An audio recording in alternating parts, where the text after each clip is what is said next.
오늘 시편 108편 1절로 5절 말씀 함께 봅니다. 시편 108편 1절로 5절 말씀. 하나님이여 내 마음을 정하였사오니 내가 노래하며 나의 마음을 다하여 찬양하리로다. 비파야 수금아 깰지어다. 내가 새벽을 깨우리로다. 여호와여 내가 만민 중에서 주께 감사하고 문나라 중에서 주를 찬양하오리니 주의 인자하심이 하늘보다 높으시며 주의 진실은 궁창에까지 이르나이다.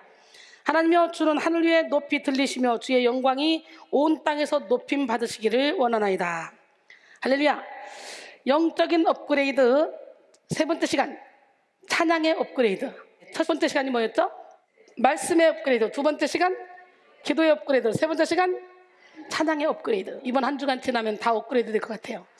시편 69편 30절로 31절. 내가 노래로 하나님의 이름을 찬송하며 감사함으로 하나님을 위대하시다 하리니 이것이 소 곧 뿔과 굽이 있는 황소를 드림보다 여호와를 더욱 기쁘시게 함이 될 것이라 그랬어요. 시편 150편 1절로 6절까지 보니까 할렐루야 그의 성소에서 하나님을 찬양하며 그의 권능의 궁창에서 그를 찬양할지어다. 그의 능하신 행동을 찬양하며 그의 지극히 위대하심을 찬양할지어다. 나팔소리로 찬양하며 비파와 수금으로 찬양할지어다. 소고치며 춤추어 찬양하고 현악과 퉁소로 찬양할지어다. 큰 소리나는 재금으로 찬양하며 높은 소리나는 재금으로 찬양할지어다. 호흡이 있는 자마다 여호와를 찬양할지어다. 할렐루야. 용혜원 목사의 글입니다. 롱펠로우는 지금까지도 세계인으로부터 사랑받고 있는 미국의 시인입니다. 롱펠로우는 하버드 대학에서 근대어를 가르치며 낭만적인 사랑의 시를 써서 대중적인 사랑을 받았습니다. 세월이 흘러 롱펠로우의 머리칼도 하얗게 세웠지만 안색이나 피부는 젊은이처럼 싱그러웠습니다. 하루는 친구가 나이보다 젊어 보이는 롱펠로우에게 이렇게 물었습니다. 여보게 친구, 오랜만이군. 그런데 자네는 여전히 젊군 그래? 자네가 이렇게 젊은 비결은 무엇이지? 이 말을 들은 롱펠로우는 정원에 있는 커다란 나무 쪽으로 시선을 옮기며 말했습니다. 저 늙은 나무를 보게나. 이제는 늙은 나무지.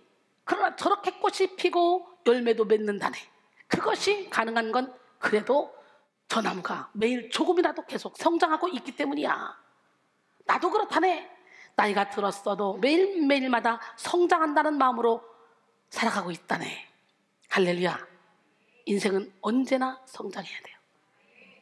그렇습니다. 예수의 생명을 가진 인생은 날마다 성장하며 성숙을 이루는 인생입니다. 제가 날마다 성장하고 있잖아요. 여러분들도 날마다 성장하셔야 돼. 이렇게 25년 동안 날마다 설교하고 찬양했으면 대충 할 수도 있고 그냥 눈에 감고도 설교 나올 수 있고 간증만 해도 며칠 내도 한없을 텐데 그런데 저는 그렇게 안 살잖아요. 최선을 다해서 새로운 밥을 만들어서 새롭게 먹이기 위해서 몸부림을 치고 있잖아요.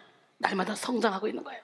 성장하지 않는 신앙, 업그레이드 되지 않는 신앙은 문제가 있는 신앙이에요. 또 변화가 없고 정체된 신앙 역시 병든 신앙입니다. 2021년 새해에 우리 백성인들은 다른 무엇보다도 영적인 업그레이드, 즉 영적인 발전과 성숙을 이루기를 바랍니다. 작년부터 시작된 코로나19 사태로 인하여 전 세계는 여전히 기약 없는 고통 가운데 처해 있습니다. 코로나가 종식된다 할지라도 사람들의 마음속에 쉽게 지워지지 않을 상처의 잔재들이 예상되죠. 특히 유례 없는 예배의 위기, 영적 위기를 겪은 전 세계 교회, 우리 한국 교회가 어떻게 회복될 수 있을지에 대해 많은 고민이 뒤따르고 있는 현실입니다.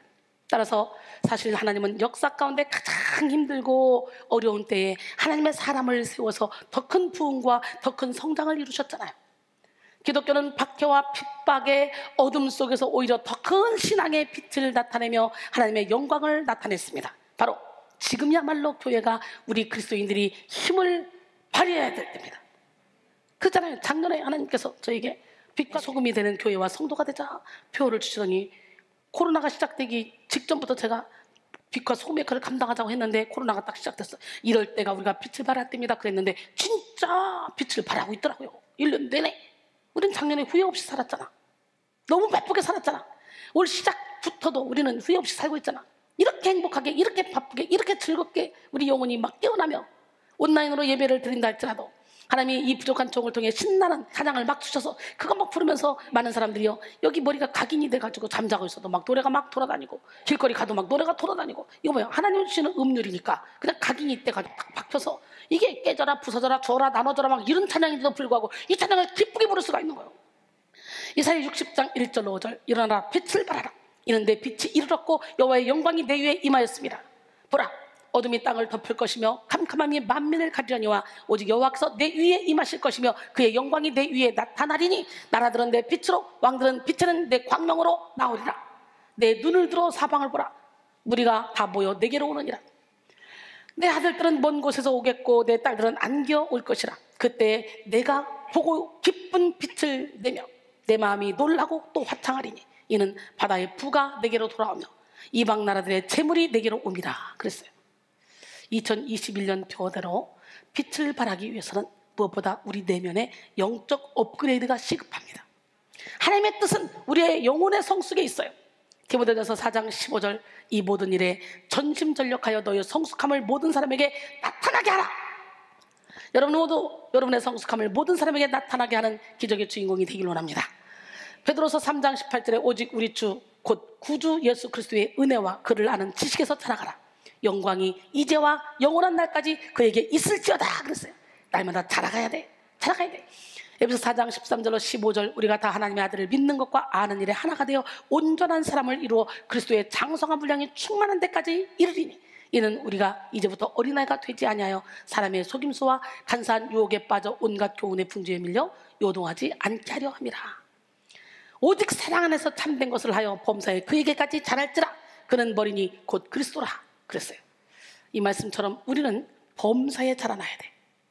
범사에 해당하는 탑한타는 모든 분야에서 혹은 모든 면에서 자라라는 뜻이에요. 즉 성도는 자신의 성품이나 행위, 인격 등 모든 면에 있어서 성장하고 성숙해야 합니다. 또한 성숙의 최종적 목표는 그리스도입니다. 그리스도인은 끊임없이 전진하고 성장하며 성숙해야 되는 거예요. 히브리서 10장 38절로 39절 나의 의인은 믿음으로 말미암아 살리라. 또한 뒤로 물러가면 내 마음이 그를 기뻐하지 아니하셨느니라. 우리는 뒤로 물러가 멸망할 자가 아니요 오직 영혼을 구원하며 이르는 믿음을 가진 자니라 그랬어요. 특별히 오늘은 찬양의 업그레이드라는 제목으로 은혜를 나누고 있는데요. 하나님께서는 요즘 저에게 막 찬양의 업그레이드를 막 이루어주고 계시잖아요. 예전부터 우리 백성교회의 대표적인 특징 중 하나가 살아있는 찬양, 영을 깨우는 찬양이었잖아요. 그런데 최근 하나님께서는 정말 놀라운 찬양의 문, 작사의 문, 작곡의 문까지 막 제게 활짝 열어주셨어요. 제 영혼에 충만한 기쁨과 감사가 막 넘쳐나서 선율이 막 끊임없이 흘러나오고 있어요. 가사도 그래서 제가 하는 가사는 심오한 가사인데도 불구하고 찬양의 곡조가 막 신나니까 심오한 가사가 쑥 들어가서 진짜 신나는 사람으로 바뀌어버리더라고. 은혜 찬양까지 제 안에 계신 하나님은 제한 없이 일하고 계십니다. 시편 40편 1절로 4절 내가 여호와를 기다리고 기다렸더니 귀를 기울이사 나의 부르짖음을 들으셨도다. 나를 기가 막힐 웅덩이와 수렁에서 끌어올리시고 내 발을 반석 위에 두사 내 걸음을 견고하게 하셨도다. 새 노래 곧 우리 하나님께 올릴 찬송을 내 입에 두셨으니 많은 사람이 보고 두려워하여 여호와를 의지하리로다. 여호와를 의지하고 교만한 자와 거짓에 치우치는 자를 돌아보지 아니하는 자는 복이 있도다 그랬어요. 교만한 자, 거짓에 치우치는 자를 돌아보고 그들과 함께 뽕딱 맞추는 자, 이런 사람은 복이 없어요. 이거 인정막이야, 인정막이. 여기서 훈련시키다가 누가 잘못해서 야단을 쳤다? 그러면 꼭 뒤에 가서 속상하지. 자존심도 상하겠다. 아니요, 괜찮아. 하나님이 목사님을 통해 나를 지금 깨달으라고 훈련시킨 거야. 에이, 그래도 그렇지. 자존심이 있지. 공개적으로 이렇게 혼나면 기분 나쁘잖아. 나 같으면 기분 나쁠 것 같은데. 그러잖아. 그러면 처음에는 아니라겠다가 나중에는요. 그러네. 이렇게 되는 거예요. 그래서 여러분이 누군가 위로해 줄 때 귀신이 광명의 천사로 다가와서 여러분을 위하는 척하면서 잡아뜨릴 수 있다는 거 깨달아야 돼. 여러분, 찬양은 곡조 있는 기도라고 하죠. 저는 처음 하나님을 뜨겁게 만났던 시절 찬양 속에서 깊은 임재와 성령의 기름 부음을 받았어요. 강력한 성령의 기름 부음을 찬양을 통해 받았어요. 그리고 저는 사역을 다니면서 주로 찬양 위주로 했어요. 그럴 때 엄청난 기름을 믿고 사람들이 막 영혼이 깨어나는 걸 발견했어요. 찬양인도 3, 40분에 확 다 뒤집어 엎어버려야 돼. 제가 옛날에 부흥회 다닐 때는요, 찬양 인도부터 제가 했어요. 이미 찬양인도 3, 40분에 다 임재 속에 흐물흐물 다 들어갔어요. 어떤 때는 좋으신 하나님 한 번만 찬양, 그 한 곡만 5시간을 한 적도 있어. 설교를 못했어요. 계속 사람들이 임재 속에 들어가. 다시 막 좋으신 하나님 할렐루야! 그러면 일어났다가 다시 좋으신 하나님, 그럼 또 임재 속에 떠들어가. 5시간. 설교를 못할 정도로 찬양이 그렇게 강력한 기름 부음이 임했어요. 제가 찬양을 잘해서? 아닙니다. 제가 막 부흥회를 다니다 보니까 목이 다셔가지고 그때는 좋으신 하나님, 좋으신 하나님 이러고 불렀어요. 그런데도 역사하더라고. 뭐예요? 전심으로 부르는 찬양. 똑같은 노래라도 새 노래로 만들어 부르는 거야. 내 영혼이 뭐 꼭 새로 만들어서 불러야 그게 새 노래가 아니야. 내 영혼이 진짜 생명 걸고 하나님을 높이는 찬양, 날마다 새롭게 부르는 그런 찬양. 옛날부터 저는 이런 소리를 많이 들었어요. 좋으신 하나님도 이순희 목사님 입에만 들어가면 대곡이 된다, 그런 말 많이 들었어요. 항상 전심으로 부르니까. 악기 연주를 해도 전심으로, 드럼을 쳐도 전심으로, 우리가 찬양을 해도 전심으로, 예배를 드려도 전심으로. 그렇게 하나님이 역사하십니다. 찬양을 통해 하나님께 사랑을 고백하며 또 하나님의 음성을 들으며 교통교제했습니다. 저는 또 제가 개척교회에서 성가대 지휘를 할 때도 하나님은 그 성가대의 찬양 가운데 강력하게 기름을 부어주셨어요. 그래서 성가대 찬양을 통해 회개가 터지고 하나님을 깊이 만나는 역사가 일어나게 됐죠. 또 목사님이 설교하시기 전에 두 곡을 여기서 쫙 제가 찬양 인도를 했는데 그때도 막 강력한 기름 부음이 임했어요. 여러분, 오늘 이 시간 여러분 모두가 찬송 중에 임하시는 하나님을 뜨겁게 만나서 찬양의 업그레이드를 이루기를 원합니다. 시편 22편 1절로 3절. 내 하나님이여, 내 하나님이여, 어찌 나를 부르셨나이까? 어찌 나를 멸려하여 돕지 아니하시며 내 신음소리를 듣지 아니하시나이까?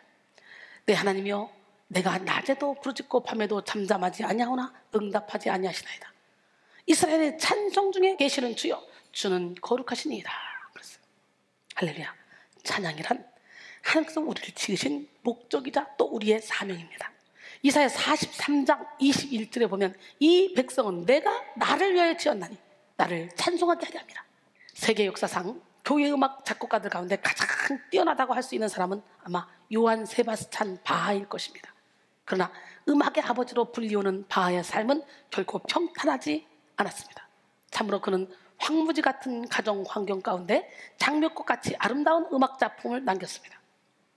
그의 인생은 어릴 때부터 고난의 연속이었는데요, 그는 어릴 때 부모를 여의고 형의 손에서 자라며 형의 미움을 받았어. 그는 장성하여 마리아라는 여인과 결혼했으나 그 아내마저 일찍 세상을 떠났어요. 그 이후 다시 결혼하여 11명의 아들과 9명의 딸을 두었으나 그중 10명의 자녀가 죽는 아픔을 겪어야 했습니다. 심지어 그의 자녀 중에는 정신박약아가 있었어요. 또 노년에는 앞을 보지 못하는 장님이 되었고 뇌출혈로 쓰러져 반신불수가 되었고 평생 경제적으로도 풍요롭지 못했습니다. 그러나 그는 그 처절한 고난의 황무지 가운데서도 작곡을 포기하지 않았어요. 그 깊은 고난 속에 수많은 사람의 영혼을 완전히 사로잡을 만큼 웅장하고 장엄한 찬양과 경배와 감사의 노래들, 그야말로 불후의 명작들을 만들어냈습니다. 그는 늘 말하기를 모든 음악의 유일한 목적은 하나님께 영광을 돌려보내고 사람에게 즐거운 감정을 솟아나게 하는 것이다 라고 했어요. 또 그는 음악의 근원은 하나님께 있다고 믿었으며 음악은 하나님의 영광만을 위해 써야 한다고 믿었습니다.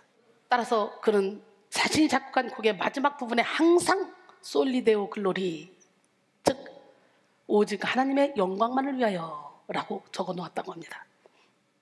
즉 찬양을 한마디로 정의하자면 하나님을 믿는 자들이 주체고 하나님의 은혜에 감사하는 것이 조건이잖아요. 그 하나님의 영광을 위해, 이게 목적이잖아요. 노래를 표현하는 음악입니다. 에드워드 영은 찬양은 기도보다 더 거룩하다, 기도는 하늘로 가는 길을 우리에게 보여주나 찬양은 이미 그곳에 먼저 가 있다 라고 했어요. 토마스 잘머스는 영생을 위한 가장 실제적인 준비 중에 하나가 하나님을 찬양하는 데서 기쁨을 얻는 것이다, 기도에서 얻는 기쁨이나 경건함보다 더 고상한 것이다 라고 했습니다. 또한 R.S. 토머스는 모든 문학적인 저서나 출판물은 세월이 지나가는 동안 없어지는 일이 있을지라도 하나님을 찬송하는 노래는 가슴에서 가슴으로, 입에서 입으로 전해져서 영구히 보존된다. 하나님은 우리를 찬양대 지휘자로 부르셔서 영원히 지속되는 찬양을 하게 하신다 라고 했습니다. 우리 교회가 요즘에 더 행복한 건 제가 계속 작사 작곡한 걸 발표하면서 함께 찬양을 하면서 더 행복하지 않습니까? 구약 성경에서 찬양에 해당하는 히브리어 단어 중에 핵심 단어가 할랄입니다. 이는 자랑하다, 칭찬하다라는 뜻을 지니죠. 또 찬양에 해당하는 헬라어에는 아이노스, 독사, 푸살로 등이 있는데 그 뜻은 찬양하다, 찬미하다, 영광을 돌리다, 영으로 찬미하다입니다. 즉 찬양이란 전 인격을 통하여 하나님의 성품과 행위를 드러내어 높이는 것을 의미하죠. 하나님의 백성은 육체와 정신 그리고 영으로서 하나님을 높여드려야 하고, 찬양을 위한 효과적인 도구인 음악행위 그리고 그 외의 모든 것으로 홀로 영광을 받으시기에 합당하신 하나님만을 찬양해야 합니다. 역대하 5장 13절로 14절 보니까 나팔 부는 자와 노래하는 자들이 일제히 소리를 내어 여호와를 찬송하며 감사하는데, 나팔 불고 재금 치고 모든 악기를 울리며 소리를 높여 여호와를 찬송하여 이르되 선하시도다, 그의 자비하심이 영원히 있도다 하며 그때 여호와의 전에 구름이 가득한지라. 제사장들이 그 구름으로 말미암아 능히 서서 섬기지 못하였으니 이는 여호와의 영광이 하나님의 전에 가득함이었더라. 이야, 신기합니다. 제가 초창기 막 집회를 할 때 진짜 여호와의 전에 막 구름이 가득했어요. 안개가 가득했어요. 그 옆 사람이 희미하게 보일 정도로 엄청나게 강력한 기름 부음이 임했었어요. 막 성령의 바람이 사람들 앉아있는 발밑으로 막 돌아다녀서 사람들이 선풍기 틀어놔 에어컨 틀어놔 막 서로 쳐다보기도 하고, 성령의 불이 얼마나 뜨거운지 막 왜 이렇게 뜨겁지? 날로 켠다? 막 이렇게 바라보기도 하고, 정말 신기한 현상들이 참 많이 일어났어요. 하나님은 분명히 살아계십니다. 찬양은 선택의 차원이 아닌 하나님의 명령입니다. 구원받은 모든 자들은 마땅히 하나님께 찬양해야 할 의무를 가집니다. 즉 찬양은 단순히 인간적 즐거움이나 심리적 안정을 찾기 위한 노래가 아니에요. 철저히 하나님의 영광을 위한 노래임을 기억해야 됩니다. 또한 우리는 찬양이 언제나 기계적인 것이 아닌 인격적인 것임을 항상 기억해야 돼요. 따라서 무감각, 무표정, 무감동의 찬양, 형식적인 찬양은 진정한 의미로서의 찬양이 될 수 없습니다. 그러나 현대 그리스도인들은 하나님께 온전히 찬양 드리는 경우를 보기가 어렵습니다. 많은 그리스도인들이 형식적으로 찬양하는 경우를 종종 봅니다. 찬양하는 시간 역시 하나님을 예배하는 시간에 포함된 것인데, 찬양 시간에는 조금 오선해도 괜찮고 늦어도 괜찮다고 생각하는 성도들이 많이 있어요. 또한 찬양을 부를 때 하나님께 영광을 올려드리는 것이 아닌 자신의 감정에 취해 찬양을 부르는 그리스도인들 역시 종종 있죠. 그들은 하나님을 위해 찬양을 올려드리는 것이 아니라 자신을 위해 노래하는 것입니다. 여러분, 그리고 준비 찬양 그러잖아요. 뭘 찬양을 준비해? 찬양부터 예배지. A.W. 토저는 자신의 책 예배인가 쇼인가 해서 오늘날의 교회는 예루살렘보다는 할리우드에서 더 많은 영향을 받을 정도로 세상의 정신 및 세상적인 방법들과 맞닿아 있다라고 했어요. 젊은이들은 과거의 성인들보다는 오늘날의 연예계 스타들을 모범으로 삼는다. 우리 주 예수 그리스도께 전혀 합당하지 않는 조속하고 대표적인 대중음악이 참 기독교의 순결한 위엄과 반짝이는 순수성을 밀어내고 대신 그 자리를 차지했다. 복음주의적 교회가 쇼맨십으로 물들고 있다라고 말했습니다. 그렇지 않습니까? 자신이 하나님을 위해 찬양하는지 아니면 나를 위해 찬양하는지 혹은 그저 형식적으로 찬양하고 있는지 내면 깊은 곳을 살펴보시기 원합니다. 우리는 모든 껍데기의 찬양을 다 버려야 돼요. 신령과 진정으로 찬양해야 돼요. 하나님의 영광만을 위해 올려드리는 찬양을 하는 여러분 되기를 원합니다. 인격의 하나님은 중심으로 드려지는 우리의 찬양을 원하시고 기뻐하십니다. 아무리 노래를 잘해도 소용없어요. 마음을 움직이지 못하면, 중심으로 부르지 않으면. 우리는 마음을 다한 찬양, 영혼을 다한 찬양으로 하나님께 영광 돌려야 돼요. 우리의 중심을 다해 찬양하지 않으면 공중곳에 잡은 악한 영들이 우리의 찬양을 다 빼앗아갑니다. 하나님께 상달되지 못하도록 우리의 찬양을 공중에서 흩어버립니다. 마틴 루터가 말했잖아요. 천사들이 하나님께 쫓겨날 때 성가대 속으로 떨어졌다는 거예요. 성가대 속으로. 왜? 하나님께서 그 천사들의 루시퍼 그 일당들을 찬양을 받으셨는데 이제 그들을 내쫓으면서 우리의 찬양 받기를 원한다는 거예요. 우리의 찬양. 그러니까 이 마귀 새끼들이 우리의 찬양을 오염시키려고 성가대 속으로 반주자에게 지휘자에게 와서 이 찬양을 다 퇴색시켜버린 거예요. 대중음악과 섞어가지고 하나님을 높여드린 게 아니라 자기의 도취돼서, 자기 감정에 도취돼서 부르게 만들었다는 거죠. 그래서 특히 반주하고 찬양하는 사람들은 기도를 더 많이 해야 돼. 똑같은 목소리로 노래를 불러도 성령의 불 받고 노래를 부르면 사람들의 영혼이 움직이고, 아무리 노래를 잘해도 그냥 감정 없이 성령으로 하지 않고 노래로 하면 사람들의 영혼이 움직이지 않습니다. 영혼 깨어납시다. 오늘날 사탄은 교회를 공격할 때 찬양단, 성가대를 집중 공격해요. 본래 사탄은 하나님을 찬양하던 천사였잖아요. 그러나 하나님보다 높아지고자 했던 교만이 그를 스올로 떨어지게 했습니다. 이때로부터 사탄은 하나님을 찬양하는 자들을 시기하며 무너뜨리고 총 공격하고 있습니다. 그러므로 우리는 우리의 찬양이 하나님께 온전히 상달될 수 있도록 영혼을 깨우고 중심을 다하여 찬양해야 돼요. 오늘 본문은 찬양으로 유명한 영적 거장 다윗의 시편입니다. 다윗은 오늘 본문에서 마음을 다한 찬양, 마음을 정한 찬양을 올려드리고 있죠. 시편 108편에는 특이한 점이 있습니다. 이 시는 다윗이 오래전에 써놓았던 두 편의 시에서 한 부분씩 가져다가 완성한 혼합시라고 볼 수가 있어요. 시편 108편의 전반부, 즉 오늘 부분에 해당하는 시편 108편 1절로 5절은 시편 57편에서, 후반부 시편 108편 6절로 13절은 시편 60편에서 가져왔습니다. 또한 더 놀라운 사실이 있는데, 이 108편은 하나님을 높이는 찬양시인데 반하여 원문인 다른 두 편의 시는 자신의 탄식을 나타낸 비탄시라는 점이죠. 즉, 이 시는 비탄의 상황 가운데 부른 찬양의 시입니다. 다윗은 도저히 찬양할 수 없는 비탄의 자리에서 마침내 하나님께서 승리를 허락하시리라는 확신을 가지고 기쁨으로 노래했습니다. 우리는 오늘 본문을 통하여 비탄의 자리를 찬양의 자리로 바꾼 다윗의 영성을 본받아야 돼. 이렇게 바꾼 사람이 누구야? 신약에 바울과 신라잖아.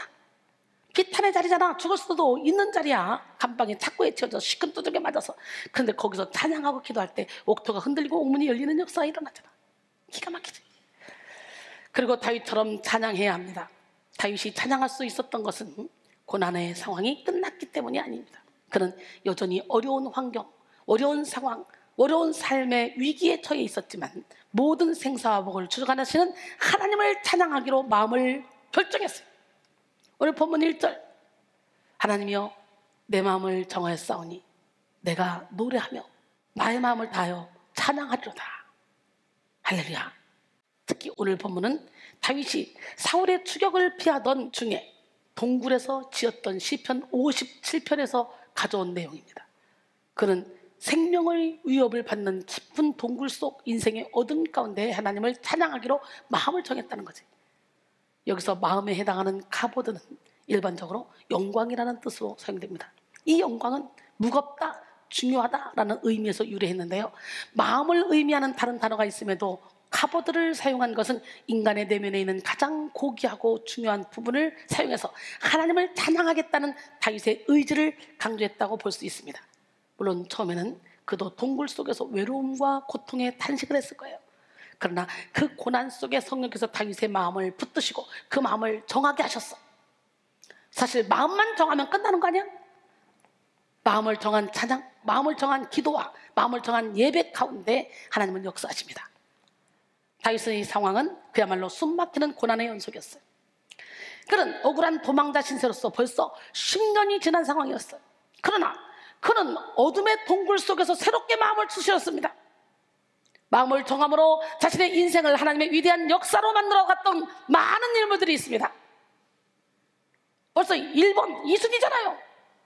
하나님만 찬양하기로 마음을 정하고 모든 가정의 환경을 다 하나님께 맡기고 사업장 다 맡기고 물질 다 던져놓고 마음을 정하고 왔더니 세상이 줄 수도 없고 세상이 알 수도 없고 세상이 느낄 수도 없는 참된 기쁨과 평강이 저를 팍 호위해서 얼마나 인생이 행복한지 몰라요.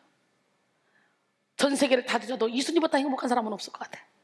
다니엘 1장 8절에 다니엘은 뜻을 정하여 왕의 음식과 그가 마시는 포도주로 자기를 더럽히지 아니하리라 하고 자기를 더럽히지 아니하도록 환관장에게 구했다 그러잖아요. 뜻을 정하면 되는 거예요. 내가 마음만 정하면 돼. 에스더도 마음을 정함으로 이스라엘 백성을 말살의 위기로부터 구해냈어요. 에스더 4장 15절로 16절, 에스더가 모르드게에게 회답하여 이르되 당신은 가서 수산에 있는 유다인을 다 모으고 나를 위하여 금식하되 밤낮 3일을 먹지도 말고 마시지도 마소서. 나도 나의 시녀와 더불어 이렇게 금식한 후에 규례를 어기고 왕에게 나아가리니 죽으면 죽으리라 아니라. 무르게뿐만 아니라 이스라엘 백성들이 다 죽을 수밖에 없는, 하만의 계략에 넘어서 다 죽을 수밖에 없는 상황에 그냥 죽으면 죽으리라 왕에게 나가는 거예요. 마음을 정한 거예요. 에스라의 결심은 포로 귀환 후 이스라엘의 영적 부흥을 일으켰습니다.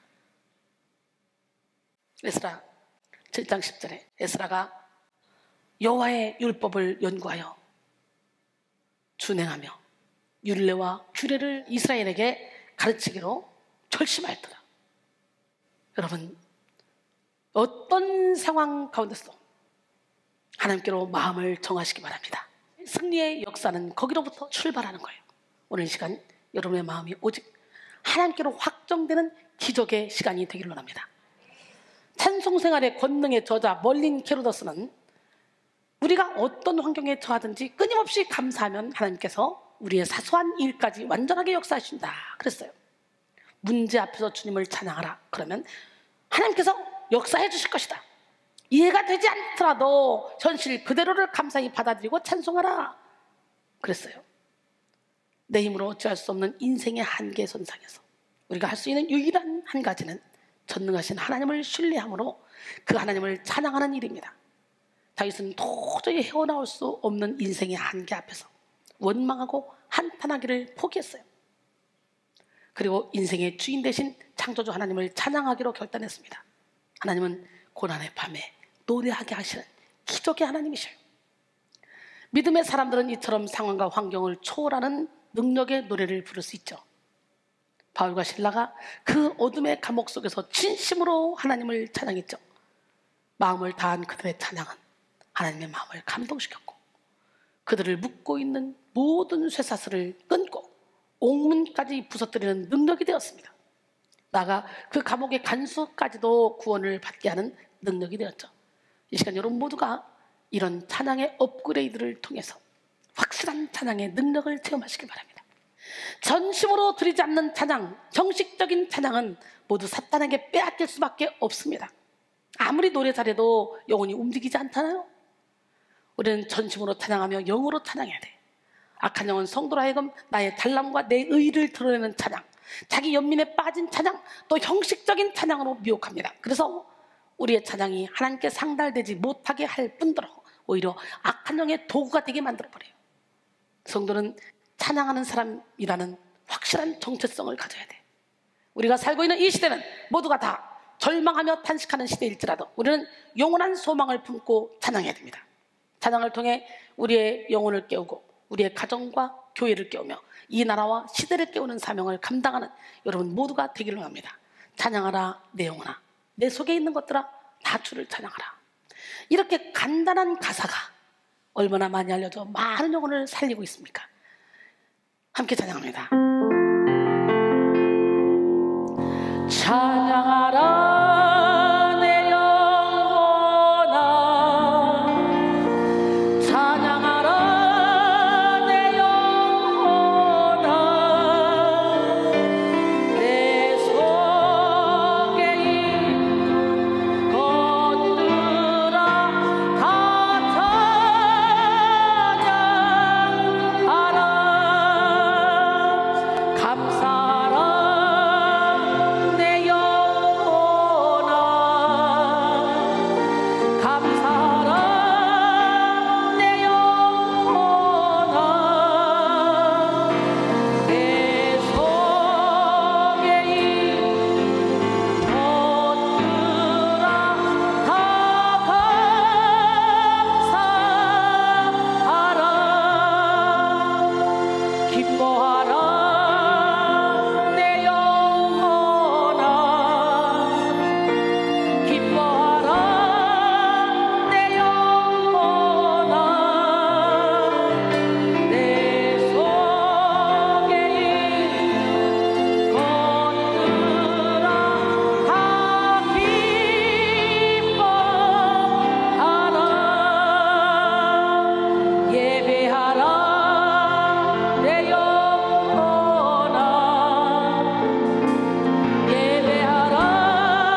김장환 큐티 365에 나온 글입니다.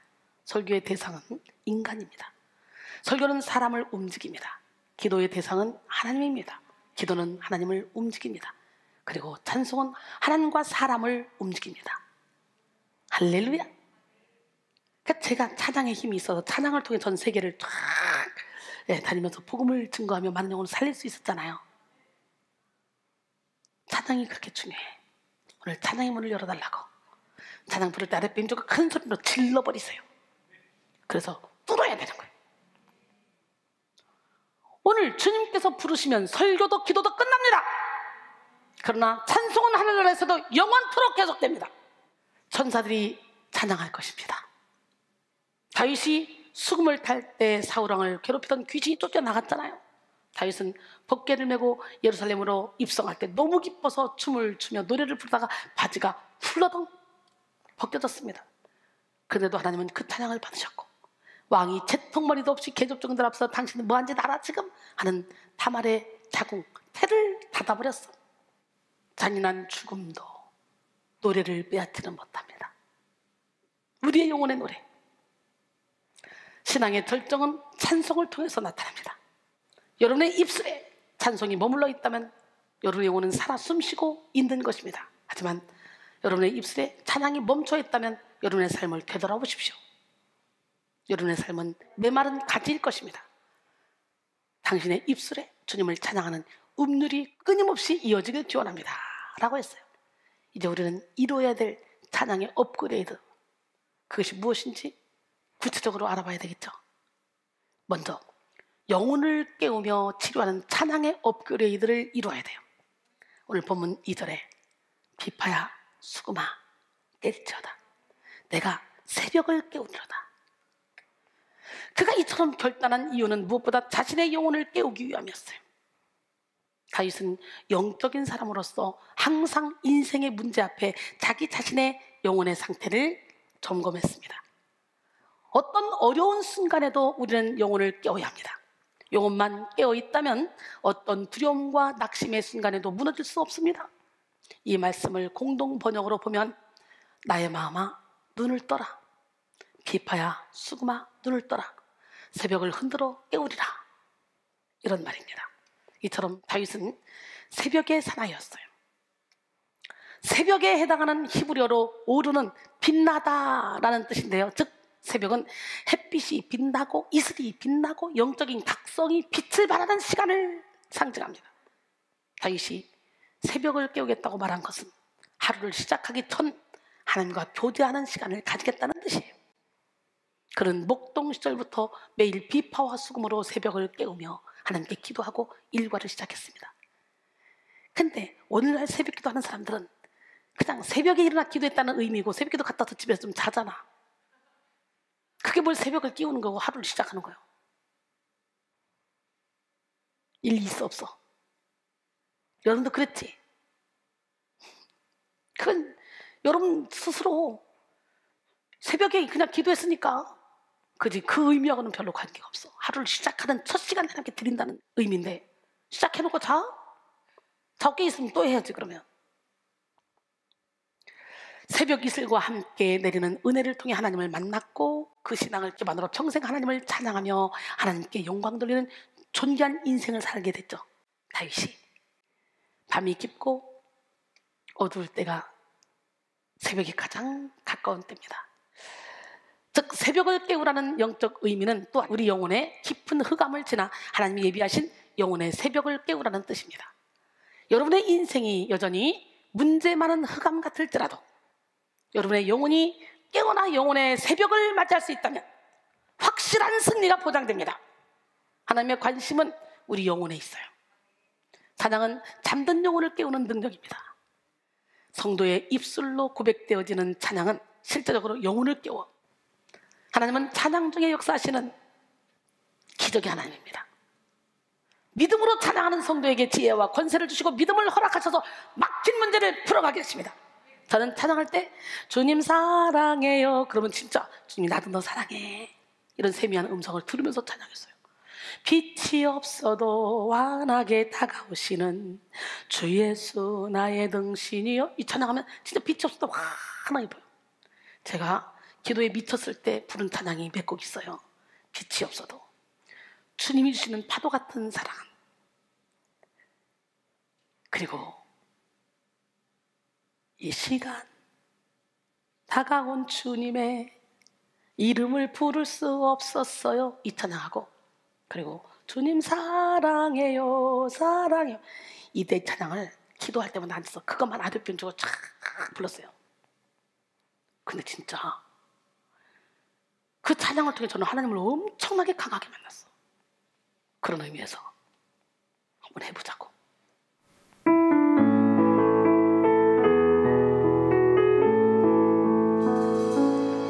빛이 없어도 환하게 다가오신 주 예수 나의 당신이여. 음성이 없어도 똑똑히 들려주신 주 예수 나의 당신이여. 당신이 계심으로 나도 있고, 당신의 노래가 머물므로 나는 부를 수 있어요. 주여, 꽃처럼 향기 나는 나의 생활이 아니어도 나는 당신이 좋을 수밖에 없어요. 주 예수 나의 당신이여. 나는 없어도 당신이 곁에 계시면 나는 언제나 있습니다. 나는 있어도 당신이 곁에 없으면 나는 언제나 없습니다. 나는 없어도 당신이 곁에 계시면 나는 언제나 있습니다. 나는 있어도 당신이 곁에 없으면 나는 언제나 없습니다. 당신이 계심으로 나도 있고, 당신의 노래가 머물므로 나는 부를 수 있어요. 주여, 꽃처럼 향기 나는 나의 생활이 아니어도 나는 당신이 좋을 수밖에 없어요. 주 예수 나의 당신이여. 당신이 계심으로 나도 있고, 당신의 노래가 머물므로 나는 부를 수 있어요. 주여, 꽃처럼 향기 나는 나의 생활이 아니어도 나는 당신이 좋을 수밖에 없어요. 주 예수 나의 당신이여. 이렇게 고백하는 자에게 주님이 주시는 파도 같은 사랑은 내 작은 가슴에 흘러 넘쳐요. 생각하면 할수록, 기도하면 할수록 두 눈가에 눈물이 터질 것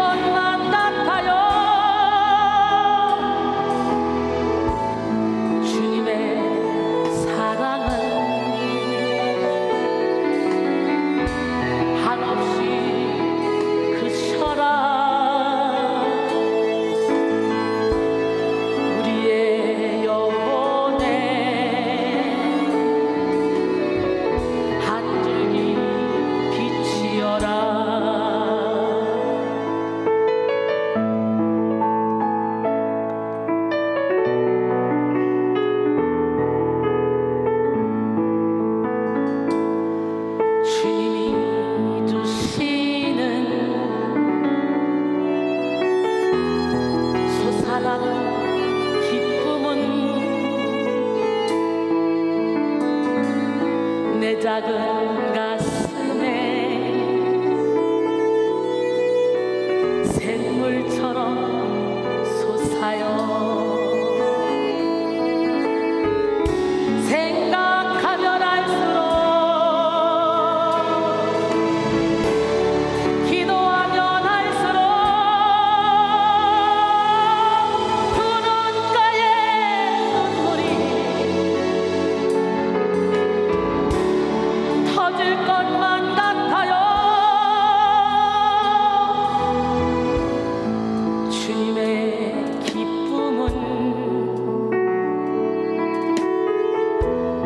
끝없이 새로워. 우리의 삶 속에 영원한 향기여라. 주님이 주시는 하늘나라 평화는 내 작은 가슴에 샘물처럼 솟아요. 생각하면 할수록, 기도하면 할수록 두 눈가에 눈물이 터질 것만 같아요. 주님의 평화는 놀랍고 놀라워. 우리의 마음에 빛나는 보석이라.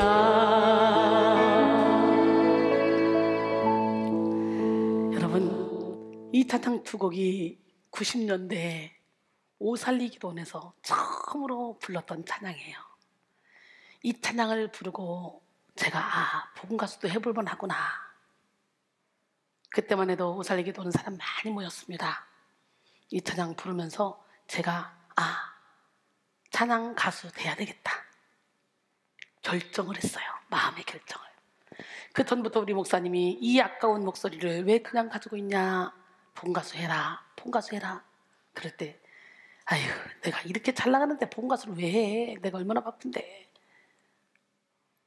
그러고 거부했지만 목사님이 부흥회 때 거기서 집회를 하시면서 저를 세웠는데 이 찬양을 부르면서 메들리를 엮어서 그러면서 하나님의 부르심을 받았어요.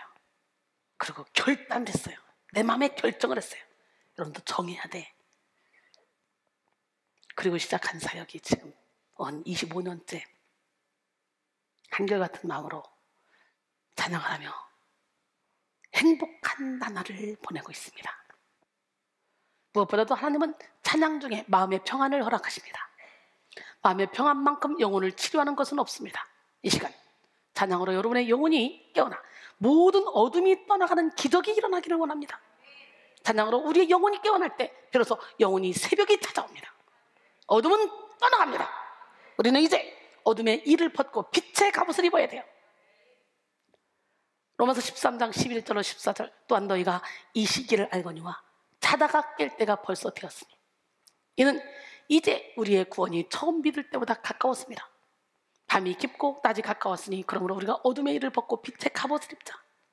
낮에와 같이 단정히 행하고 방탕하거나 술 취하지 말며 음란하거나 호색하지 말며 다투거나 시기하지 말고 오직 주 예수 그리스도 온전고 정력을 위하여 육신의 일을 도모하지 말라.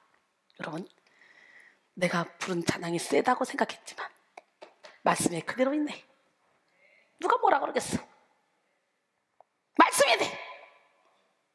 다윗이 수금을 타며 찬양할 때 사울을 괴롭혔던 악한 영이 떠나가고 그 영혼이 평안해지는 치료의 역사가 나타났습니다.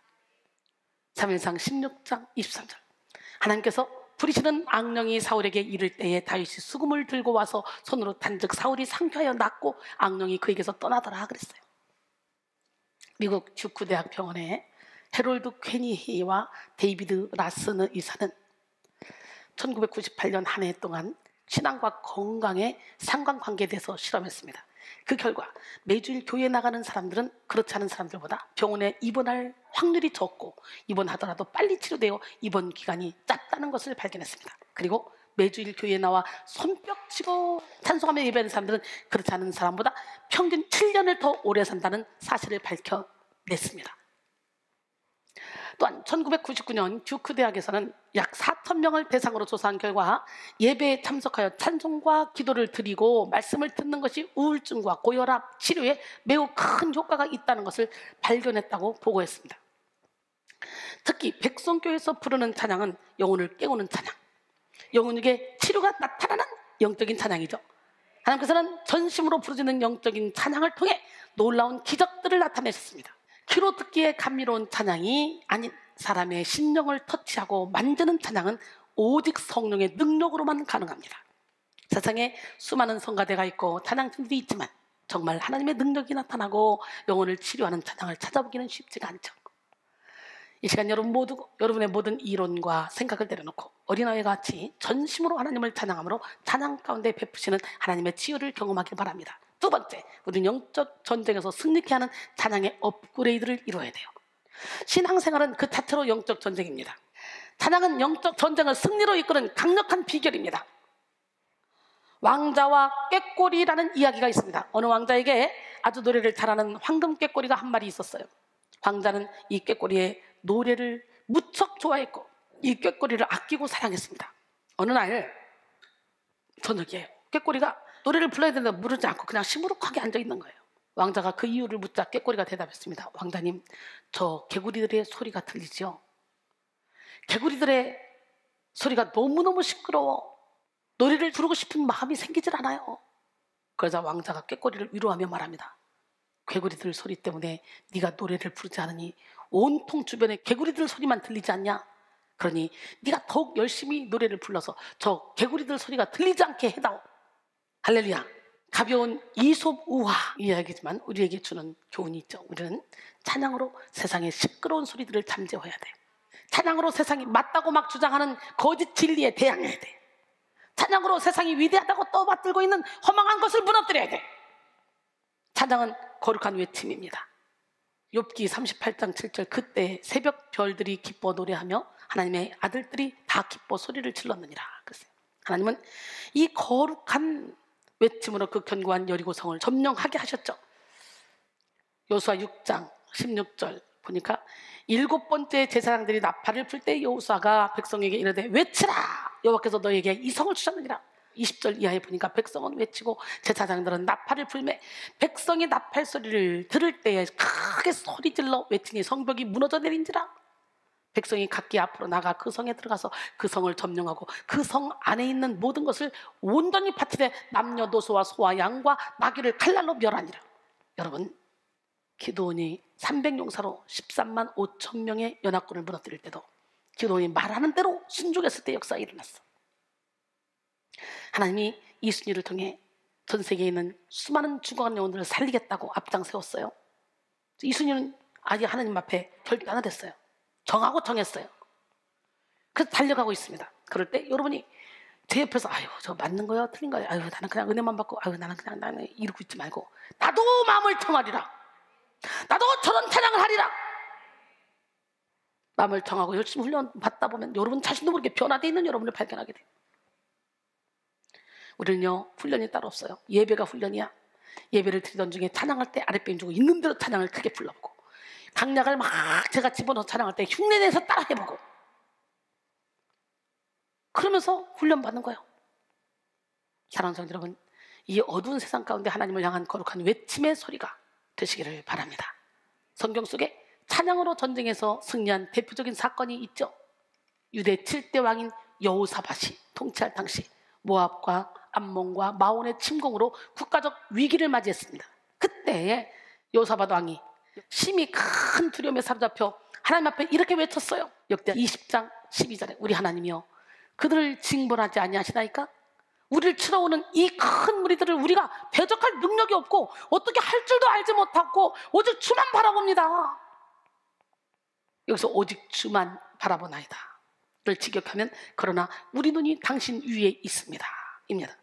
여호사밧 왕은 엄청난 위기의 순간 자기 힘으로 이길 수 없는 전쟁 앞에서 인간적인 모든 수단을 다 내려놓고 가장 먼저 하나님의 도우심을 절대적으로 구했습니다.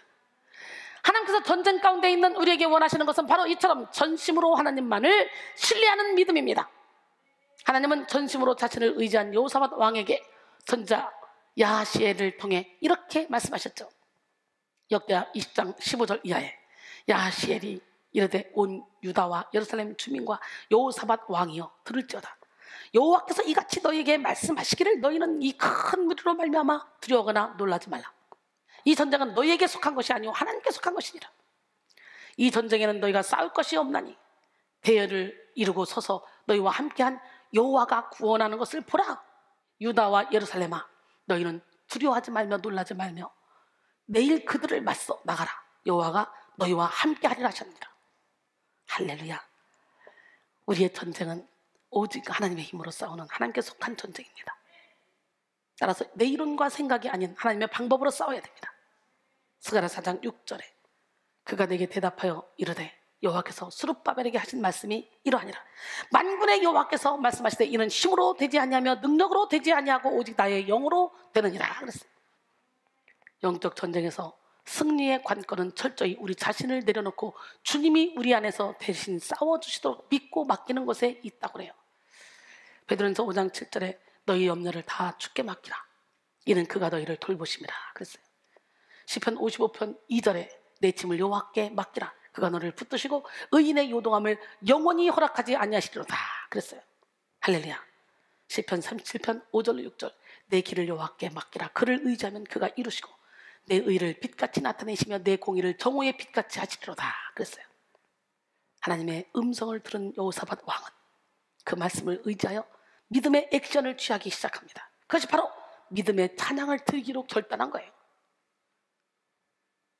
역대하 20장 18절로 21절 여호사밧이 몸을 굽혀 얼굴을 땅에 대니 온 유다와 예루살렘 주민들도 엎드려 여호와께 경배하고 그핫 자손과 고라 자손에게 속한 레위 사람들은 서서 심히 큰 소리로 이스라엘 하나님 여호와를 찬송하니라. 이에 백성들이 아침에 일찍이 일어나서 드고야 들로 나가니라. 나갈 때 여호사밧이 서서 이르되 유다와 예루살렘 주민들아 내 말을 들을지어다. 너희는 너희 하나님 여호와를 신뢰하라. 그리하면 견고히 서리라. 그의 선자들을 신뢰하라. 그리하면 형통하리라 하고 백성과 더불어 의논하고 노래하는 자들을 택하여 거룩한 예복을 입히고 군대 앞에서 행진하며 여호와를 찬송하여 이르기를 여호와께 감사하세 그의 인자심이 영원하도다 하게 하였더니 말이 돼요. 연합군 앞에 성가대 가운을 입히고 거룩한 옷을 입히고 가서 찬양하는 거예요. 총칼 들고 앞서는 게 아니라 찬양단이 앞서. 그럴 때 이 찬양하는 사람들은요 총알바지 될 수 있잖아요. 믿음으로 가는 거예요. 찬양하면서. 대단하다. 전쟁이 일어났어? 내가 여러분을 막 성가대 가운을 입혀서 나가. 총칼 든 군인들은 저 뒤에서 나가 찬양해. 여러분 총알바지잖아. 총알바지. 죽기로 결단하지 않으면 나갈 수 없는 거야. 요단강 건널 때도 법궤를 메고 제사장들한테 들어가. 물속으로 들어가. 물이 철렁철렁 넘치는데 죽을 각오하지 않으면 못 들어가. 딱 발 디뎠더니 팍 갈라지는 역사가 일어나.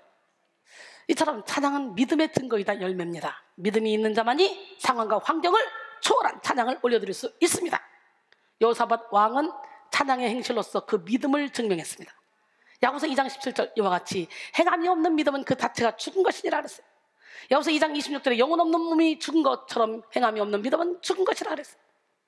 그는 선지자가 전해준 말씀을 따라 노래하는 자들을 택하여 성가대를 조직하고 군대 앞에서 하나님의 거룩하심과 위엄을 찬송했습니다. 비록 승리가 눈앞에 전혀 보이지 않았지만 믿음으로 승리를 취하고 미리 감사하며 찬양한 것이죠. 육적인 사람의 눈에는 이와 같은 믿음의 행위를 이해할 수가 없어. 역사상 수많은 전쟁들이 있었지만 이처럼 기막힌 전략으로 싸움에 나갔던 전쟁은 없었어. 물론 군대가 군악대를 편성하기도 하지만 군악대만으로 전투에 임하는 경우는 결코 없죠. 우리의 상황이 좋을 때, 기쁠 때 찬양하는 일은 어렵지 않습니다. 그러나 고난의 때에, 두려움의 때에 찬양하는 일은 아무나 할 수 있는 것이 아니에요. 여러분 모두가 오늘 이 시간 성령의 능력으로 찬양의 업그레이드를 이루어 고난의 밤에도 감사 찬양을 올려드릴 수 있는 성숙한 영성을 소유하시기 바랍니다. 참 그리스도인은 실패와 역경과 환난을 당할 때 밝히 드러납니다. 고난의 때에 분명한 차이를 드러내는 자들이 진짜 그리스도인입니다. 참 그리스도인은 위기 가운데 주님을 찬양합니다. 찬양할 때 하나님의 마음을 감동시키며 찬양할 때 우리의 마음엔 하나님으로부터 오는 놀라운 새 힘을 얻습니다. 환경은 변하지 않아도 환경을 바라보는 마음과 눈이 달라집니다. 어떤 고난과 환경도 극복할 수 있는 능력이 찬양 가운데 있습니다. 여호사밧 왕이 주도하는 이스라엘 군대가 찬송하기 시작하자 하나님이 그 전쟁에 개입하시죠. 역대하 20장 22절로 26절 보니까 그 노래와 찬송이 시작될 때에 여호와께서 복병을 두어 유다를 치러 온 암몬 자손과 모압과 세일산 주민들을 치게 하심으로 그들이 패하였으니 곧 암몬과 모압 자손이 일어나 세일산 주민들을 쳐서 진멸하고 세일 주민들을 멸한 후에는 그들이 서로 쳐 죽였더라. 유다 사람이 들망대에 이르러 그 무리를 본즉 땅에 엎드러진 시체들 뿐이요 한 사람도 피한 자가 없는지라. 여호사밧과 그의 백성이 가서 적군의 물건을 탈취할세 본즉 그 가운데 재물과 의복과 보물이 많이 있으므로 각기 탈취하는데 그 물건이 너무 많아 능히 가져갈 수 없을 만큼 많으므로 사흘 동안에 거두어들이고 넷째 날에 무리가 브라가 골짜기에 모여서 거기서 여호와를 송축한지라. 그러므로 오늘날까지 그곳을 브라가 골짜기라 일컫더라 그랬어요. 하나님이 친주도하신 전쟁의 결과는 완벽한 승리였습니다. 하나님은 찬송을 통하여 아골 골짜기가 될 뻔했던 사망의 자리를 승리의 자리로 역전시켰어요. 하나님은 철저히 당신을 신뢰하고 당신을 의지하고 찬양하는 그런 사람에게 완전한 승리를 예비하십니다. 마지막으로 우리는 복음을 선포하며 영혼을 살리는 찬양으로 업그레이드 돼야 돼요. 보통 찬양에 대해 설명할 때 세 가지 힘으로 표현할 수 있습니다. 첫째, 위로 올라가는 힘. 둘째, 내 가슴 속으로 파고드는 힘. 셋째, 밖으로 뻗어나가는 힘입니다. 위로 올라가는 힘이란 찬양을 통해 우리가 저 높이 계신 하나님을 향해 올라가는, 하나님께 더 가까이 가게 하는 그런 힘이라는 거죠. 하나님은 우리의 찬양을 통해 가장 큰 영광을 받으시고 또한 찬송 중에 우리를 만나주십니다. 제가 찬양 중에 하나님 만났고 반주하다 만났고 지휘하다 만난 사람이에요. 제가 처음에 은혜 받고 뒤집어졌을 때 방언 받고 너무 좋아서 집에 가가지고 새벽에 기타를 꺼내놓고 기타 치면서 손에 있는 부기보다 주를 더 사랑하는가 찬양을 부르는데 눈에서 눈물이 주룩주룩 흐르면서 맞아, 이슬 같은 목숨보다 주를 더 사랑하지. 사랑의 빛 잃어가면 주님 만날 수 없어. 그 찬양 가사대로 내가 찬양을 부르면서 펑펑 울고 기도하다가 나중에 이 능력 다 받은 거예요. 혼자 그 밤에 그 새벽에 애기 방언이 갑자기 능력 방언으로 바뀌고 진동이 전신 진동이 오기 시작하고 막 능력이 그냥 한꺼번에 임해버린 거야. 그러니까 여기서 은혜 받는 거로 끝나는 게 아니야. 여기서 은혜 받아서 기름 부음이 여기 머물러 있다가 여러분이 집에 가서 무슨 일을 하더라도 거기서 주님을 생각하며 기도하면 거기서 팍 여러분이 마음을 열 때 들어가는 거예요. 여기서 은혜 받았던 이런 일들이 1년 후에 2년 후에 5년 후에 깨달아지는 순간 그 능력이 여러분에게 임할 수도 있어요. 이 한 번의 예배가 보통 예배가 아닙니다. 능력이 여기 머물러 있다. 여러분이 마음을 열면 쑥 들어가는 거예요. 말씀을 수도 없이 들었는데 깨닫지 못했다가 어느 순간에 깨달아지는 순간에 휙 그 말씀이 들어가는 거예요. 길가밭 돌짝밭 가시밭이라도 거기다 막 뿌려놓으면 나중에 어느 순간에 그것들이 여러분이 옥토가 되는 순간 쑥 들어가서 싹이 나고 이삭이 나고 열매가 맺어. 길가에 아무렇지도 않게 막 뿌려놓은 씨앗들도 지나가다가 비를 만나고 씨앗이 숨겨져서 막 그 사막에서도 꽃을 피는 것을 보잖아. 여러분, 그 다음에 파고드는 힘, 내 가슴 속으로 파고드는 힘이란 하나님의 은혜와 사랑이 우리 가슴 속 깊이 파고들어와 우리 마음에 큰 위로와 소망을 부어주는 힘이라는 것이죠. 정말 신기하게도 찬양은 절망 중에 있던 영혼을 일으켜 세워 살 소망을 얻게 합니다. 찬양은 영혼의 회복을 얻게 합니다. 또 사단이 주는 수없이 많은 복잡한 생각을 물리쳐 줍니다. 그리고 찬양은 하나님의 뜻을 깨닫게 해줍니다. 이렇게 우리의 마음에 믿음과 소망을 품게 한 찬양은 마지막으로 밖으로 뻗어나가는 힘을 준다는 거예요. 그것은 바로 다른 영혼들에게 사랑의 길잡이가 되어주는 힘이에요. 영의 찬양은 듣는 이들로 하여금 세상이 줄 수 없는 소망과 위로와 치료를 가져오며 궁극적으로 그들의 영혼을 하나님께로 인도하는 복음의 역사를 일으키죠. 우리의 찬양은 이와 같이 영혼을 살리는 생명의 찬양으로 업그레이드 돼야 돼. 오래전 영국에서 있었던 한 해양사고 이야기가 있습니다. 약 200여 명의 승객을 태운 여객선 스텔라호는 영국의 사우스 앰프턴을 출항해서 몇 시간 후 채널 군도의 한 섬에 도착할 예정이었습니다. 청명한 하늘과 잔잔한 바다는 즐거운 항해의 꿈을 한껏 부풀려줬습니다. 그러나 얼마 지나지 않아 짙은 안개가 수면을 덮기 시작했습니다. 그럼에도 불구하고 도착 시간이 늦을 것을 염려한 선장은 자신의 경험만을 믿고 배의 속도를 전혀 줄이지 않았어요. 결국 스텔라호는 캐스케트 해협을 통과하던 중에 커다란 암초에 강하게 부딪히고 말았어요. 배 밑에 얼마나 큰 구멍이 났던지 스텔라호가 완전히 침몰하기까지는 불과 20분 정도도 채 안 걸렸다고 그래요. 해협의 거친 파도는 승객들이 탄 구명보트를 차례로 삼켜버렸습니다. 그런데 그 가운데 12명의 여성들이 탄 구명보트는 기적적으로 균형을 유지했어요. 그 보트에는 당시 유명한 가수였던 마가렛 윌리엄스가 타고 있었습니다. 그녀는 승객들을 향해 이렇게 외쳤어요. 여러분, 우리 모두 하나님만 의지합시다. 우리 함께 찬양합시다. 보트 위에 12명의 여인들은 찬송을 부르며 공포의 밤을 보냈습니다. 그녀들의 찬송에는 간절한 믿음과 구원의 소망이 담겨 있었습니다. 이튿날 아침 구조대원들이 생존자들을 찾아 나섰죠. 그러나 짙은 안개 때문에 한 치 앞도 볼 수 없었어요. 막막한 상황이었어요. 바로 그때 어디선가 여인들의 청아한 찬송 소리가 들려왔습니다. 물론 그 후 12명의 여인들은 무사히 구조됐어요. 고난과 두려움 속에서 드린 간절한 찬송이 기적을 일으킨 거예요. 한 사람의 믿음의 용기가 12명의 여인들을 영육으로 살려낸 이야기입니다. 신앙은 삶의 위기에서 더욱 빛이 납니다. 고난 속에서 부르는 찬송은 이처럼 나를 살리고 또 남을 살리는 능력이 있습니다. 욥기 35장 9절로 10절. 사람은 학대가 많음으로 부르짖으며 군주들의 힘에 눌려 소리치나 나를 지으신 하나님은 어디 계시냐고 하며 밤에 노래를 주신 자가 어디 계시냐고 말하는 자가 없구나 그랬어요. 시편 50편 15절에 환난 날에 나를 부르라. 내가 너를 건드리니 네가 나를 영화롭게 하리라. 할렐루야. 오늘 이 시간에 여러분 모두가 다 주님 앞에 여러분 자신을 되어 드리기를 원합니다. 오늘 본문 속 다윗은 고난의 밤중에 하나님을 찬양하며 또한 만민 중에 하나님을 높이며 찬양할 것을 결단합니다. 오늘 본문 3절로 4절. 여호와여 내가 만민 중에서 주께 감사하고 문나라 중에서 주를 찬송하오리니 주의 인자심이 하늘보다 높으시며 주의 진실은 궁탕에까지 이르나이다 그랬어요. 본문 서두에서 다윗은 개인적인 찬양의 결단을 이야기했으나 이제 그의 찬양의 범위는 이스라엘을 넘어서 온 민족에게 확대되었습니다. 실제로 다윗의 현재 상황은 만민 앞에서 감사하며 찬양하겠다는 결단을 할 수 있는 그런 상황이 아니었어요.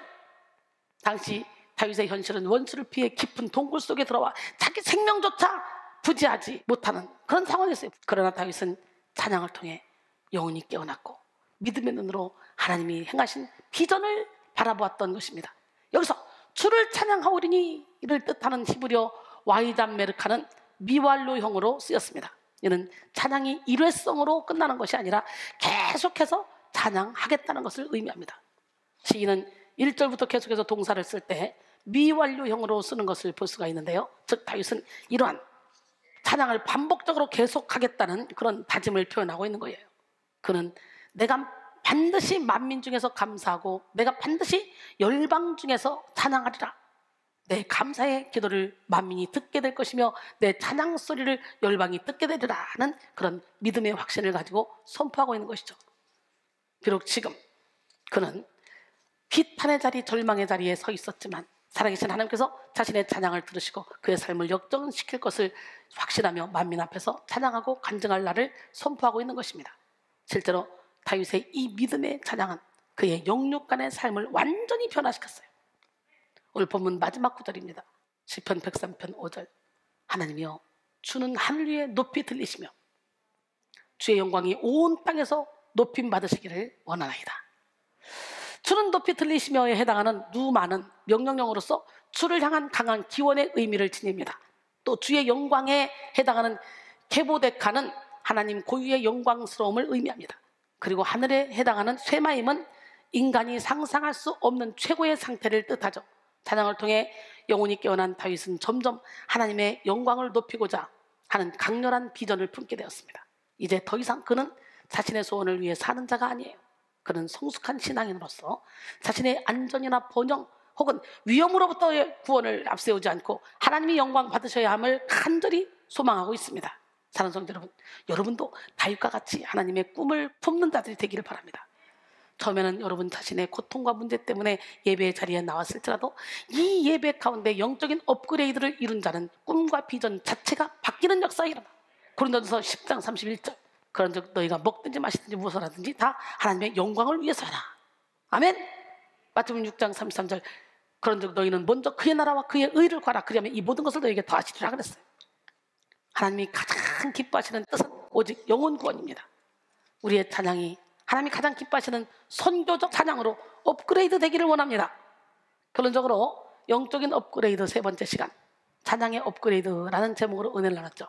우리는 영적인 업그레이드를 통해 찬양의 능력을 받아야 되고, 하나님은 찬송 중에 거하시고 찬송 중에 우리의 영혼을 만나주신다는 걸 깨닫고 찬양을 신령과 진정으로 불러야 돼요. 오늘 본문에서 다윗은 비탄의 자리를 찬양의 자리로 바꾸어서 영적인 승리를 이루었습니다.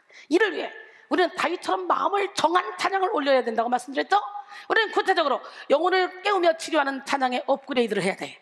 첫째, 영혼을 깨우는 거. 둘째, 전쟁에서 승리케 하는 찬양의 업그레이드 해야 돼요. 셋째, 복음을 선포하며 영혼을 살리는 찬양으로 업그레이드를 해야 됩니다. 사랑하는 성도 여러분, 제가 그렇게 했잖아요. 계속 하고 있잖아요. 우리가 찬양으로 빛을 발할 때입니다. 우리는 말씀으로 빛을 발하고 기도로 빛을 발하고 찬양으로 빛을 발하는 우리 백성인들이 다 되기를 원해요. 모두가 우울하고 지쳐있는 이 어둠의 때에 백성인들의 입술과 삶을 통해 찬양의 빛이 막 흘러가 많은 영혼들이 깨어나고 살아나는 역사가 일어나기를 소원합니다. 그래서 여러분 모두가 영원토록 빛나는 인생을 사시기를 주님의 이름으로 축원합니다. 하나님은 누구? 하나님. 주를 향한 나의 마음 함께 찬양하고 통성으로 기도합니다.